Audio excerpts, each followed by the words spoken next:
Hindi lang sa pag-alalay sa ensayo ng pambansang kamao nagkakaisa ang Team Pacquiao matapos mabalitaan ng tungkol sa MMDA constable na namatay matapos hold upin at painumin ng asido.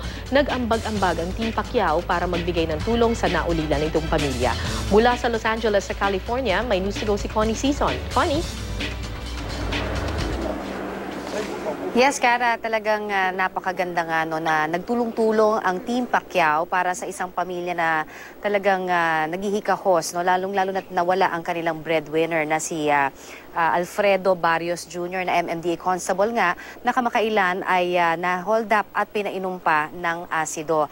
At merong 5 anak ito no, na talagang maliliit pa at nabalitaan nga natin ano, na yung 5 anak, 2 doon ay nahinto na sa pag-aaral dahil sa kahirapan at yung isang bunsong anak na 6-month-old ay naghihikahos. Nung mabalitaan yan ng Team Pacquiao ay talagang nag-ambag sila no, at nakabuo nga sila ng $700. Ano?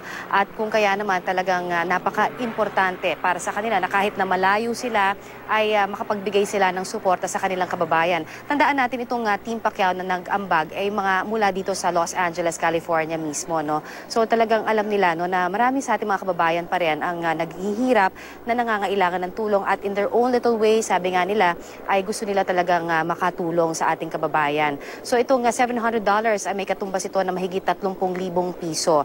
At yan nga ay nakuha na rin ng may bahay nitong si Alfredo kahapon sa tulong na rin ng ating kasamang si Cesar Apolinario na sumama sa kanya dyan naman sa may remittance center. Si Aileen ay dumiretso kaagad sa ospital para mapacheck up ang kanyang 6 na buwang gulang na anak na mayroong sakit naman sa baga. At yung ibang pera no, na natira ay siyang itinabi naman niya sa bangko para naman daw sa pagpapaaral naman ng kanyang ilang pang mga anak na nahinto nga. So talagang nagpapasalamat ng husto si Mrs. Aileen Barrios dito naman sa Team Pacquiao sa kanilang tulong na inilaan para sa kanilang pamilya. Kahit gaano man sila kalayo, ay talagang nabigay pa rin nila ang tulong para sa kanyang pamilya. Panoorin po natin ang ilan sa mga interview naman mula sa Team Pacquiao at gayon din sa pamilya Barrios.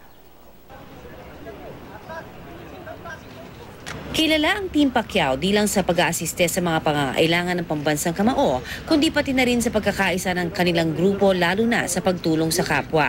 Sa katunayan, nang mabalitaan nila ang sinapit ng MMDA constable na si Alfredo Barrios na pinainom ng asido matapos hold upin kamakailan, agad silang nakaramdam ng habag at agad ding kumilos para maipaabot ang kanilang pakikiramay at pagtulong sa naiwang pamilya ng biktima. Bawat isa sa kanila nagbigay ng kanilang ambag. Well, I told everybody we need to donate, and then I asked them like voluntarily na mag-donate kami kung ano man yung kaya nila. At pagkatapos makalikom ng donasyon, agad tinawagan ng kinatawan ng Team Pacquiao ang may bahay ni Alfredo na si Aileen para ipaalam ang magandang balita. Hello ma'am, good morning po. Ma'am, meron naman po kayo valid ID po, di ba? Para po masend namin yung pera kaagad. Meron po akong ID. Naipadala na diretso sa naulilang may bahay ni Alfredo na si Aileen ang $700 o katumbas ng mahigit sa 30,000 piso na inisyal na koleksyon ng Team Pacquiao sa kanilang mga miyembro. Kasi nabalitaan po namin yung trahedya sa nangyari sa asawa nyo. Kaya po nadesisyonan po namin na magtulong-tulong lahat ng taga-Team Pacquiao LA para po naman sa tulong sa pamilya nyo. Condolence to the family. Sa lahat ng pamilya, nakikiramay kami dito, ang Team Pacquiao.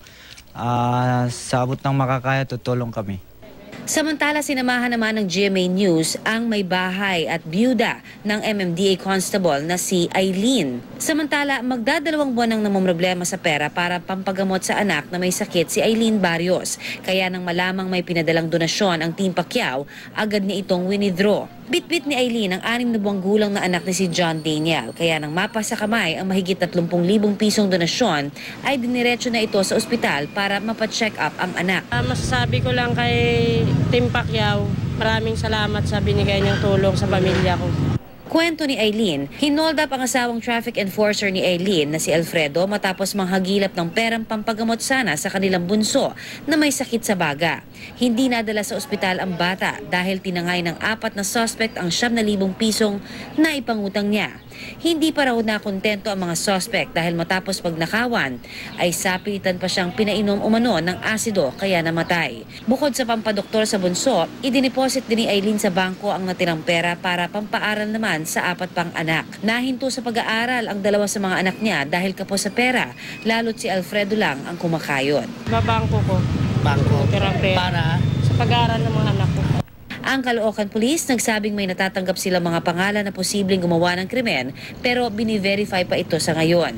Patuloy raw ang isinasagawang investigasyon sa kaso.